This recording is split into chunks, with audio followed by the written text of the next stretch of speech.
Welcome back to Advent of Tess. Today we are folding cluster 4 front. This tessellation features clusters of 4 closed triangles, all on the front side of the paper. And today we are going to focus on having these loops of triangles that we're starting spaced further out than our previous tessellation with cluster 6 front. And in these, we're going to do exactly like we did on the last tessellation and start by finding our center point. Then we're going to figure out where our valley fold goes. And this one goes 1, 2, 3, 4 spaces. And it's 2 spaces out from our central point. So I've got my center point in the same orientation as my tessellation. And I guess I didn't say that this session, Advent of Tessellations, would also teach you how to reverse engineer, but that's effectively what we're doing. And then we're going to have a mountain fold that is parallel to that valley. And I'm going to pick the mountain fold that caps the end of this valley fold that will give me a right-handed twist. My students will tell you I nearly always start with a right-handed twist. And right-handed is when the pleats lay over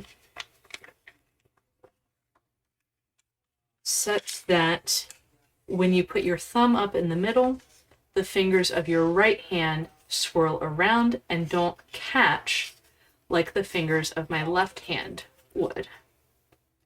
So this is a right-handed closed triangle twist. And I'll go ahead and squash. Then the neighbor around this central twist, or central loop of 6, has 1 spacing between the corners of the twists. So we're going to have 2 spacings from the corner of the existing twist to reach the center of the new twist. And I'll go ahead and squash that. And I am moving slightly quickly, but this is a recording, so you can pause me at any time and catch up. I'm going to continue going around in the same way. Everything is consistent around the central point here. So 2 spacings from the latest twist, I'm going to find a new grid intersection of interest, put in my 3 directions, and squash that triangle twist. Now I've got my stair-step pleats. I've got the bottom and the top of the stairs, so I'll start at the top and again go 2 spacings out, set up my closed triangle twist,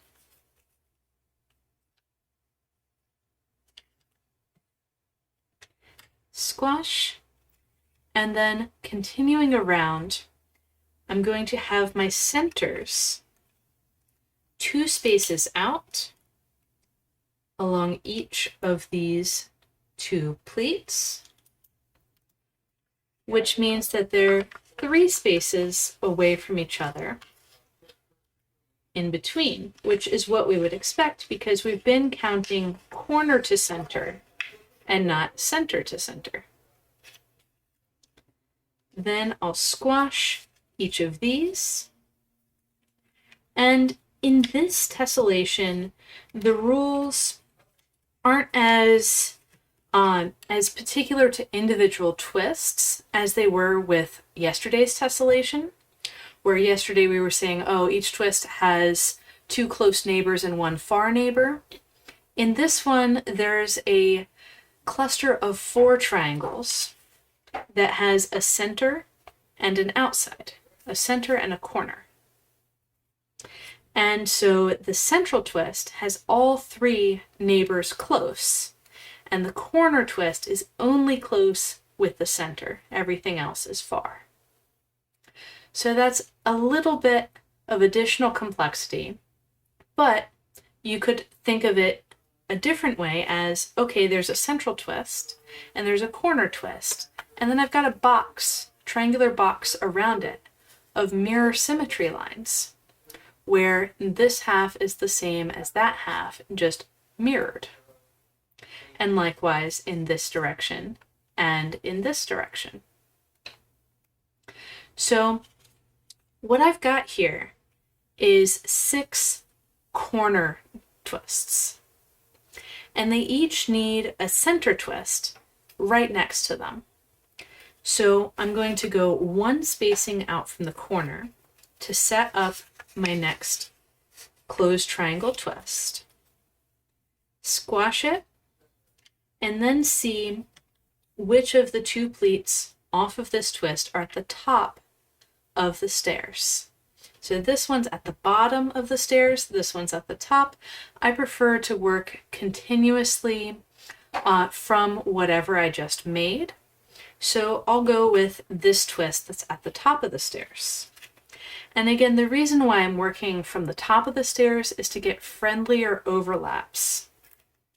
So when I do this, I get that nice friendly overlap that'll be easier to open up later, rather than, and here I'll demonstrate the unfriendly version if I went the other direction.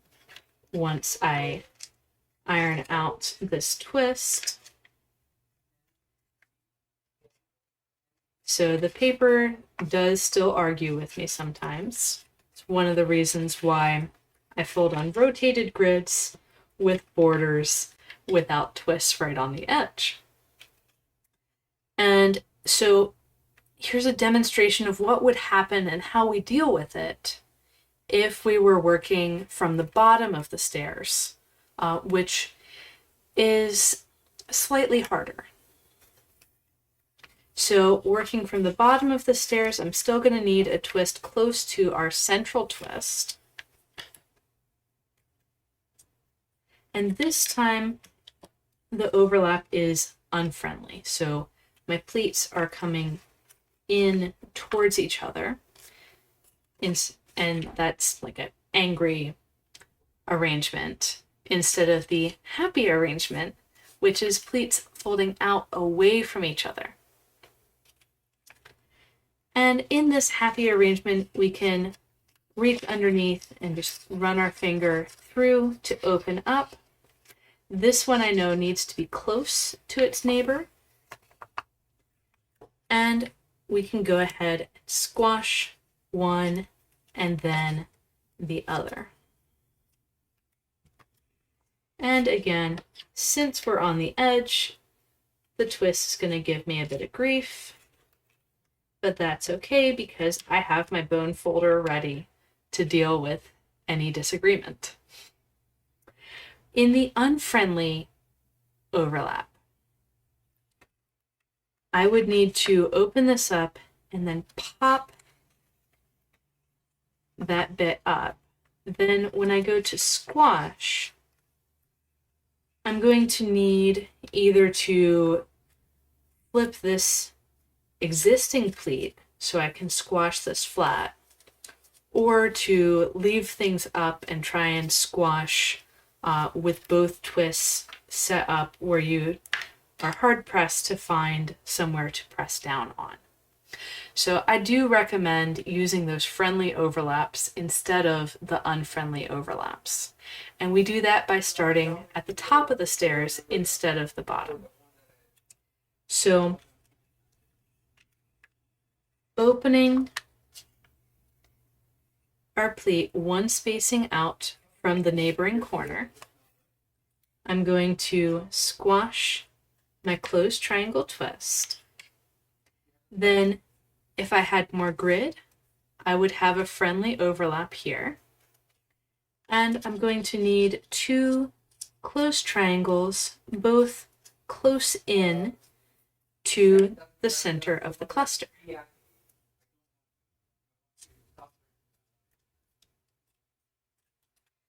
And then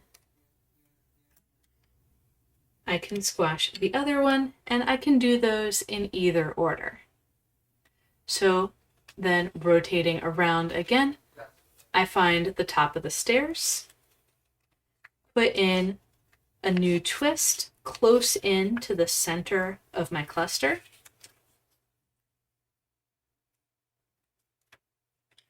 and squash. Here I have a friendly overlap, and I know that on this pleat I need a twist close in.